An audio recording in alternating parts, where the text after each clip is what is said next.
My name's Chloe from Go Chlo Pilates, and this is the right way.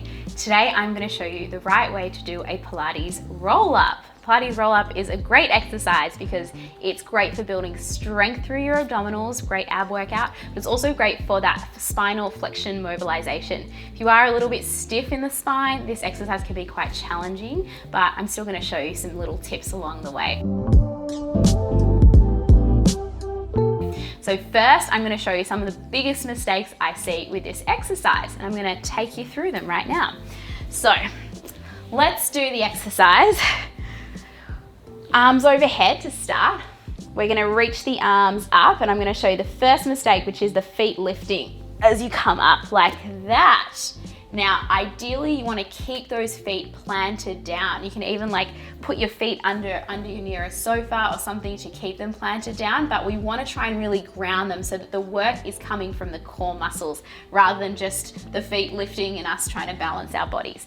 The next mistake I always see is no head and neck control. So often it's the chin tucked in towards the chest like that, right in, and sometimes it's the other way with the head lifted right up like that. Now that is not the ideal position for our necks. Ideally, we want to think about the neck as an extension of the spine because it really is. The end of the spine ends right at the crown of the head, the crown of the skull. So what we want to do is a slight tuck of the chin. Imagine you're holding a little peach underneath your chin. You don't want to squash it. You don't want it to roll away. So it's just that little bit of a lift to control the head and neck position.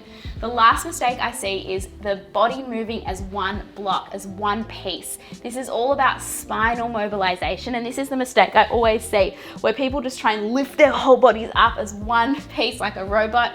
We're not designed to move like that. And now I'm going to show you the right way to do a Pilates roll-up. So come on down onto your back, reach your arms up overhead, take a breath in, and as you breathe out, lift those arms up to the ceiling, peel the head and the chest up, and then slowly peel yourself all the way up and sit tall. Let's roll down in the same way, rounding down through the spine and come all the way down. Now, if you need a little bit of extra help to come up, that's totally fine. You can use a bit of momentum. There's often a spot right in the middle where you need a little bit of a push of the arms, and that's totally fine, and come all the way up. Another great tip, if you are a little bit stiff in your spine and you're finding it challenging, is to use a foam roller. Roll out your upper back. There's another right way video on how to do that one. Watch that video, roll out your back. That'll help to loosen out any stiffness that exists, and it will make the exercise a little bit easier. And that's it. That's the right way to do a Pilates roll-up. If you want more, make sure you subscribe to Well+Good's YouTube channel. My name's Chloe from Go Chlo Pilates, and I'll see you soon.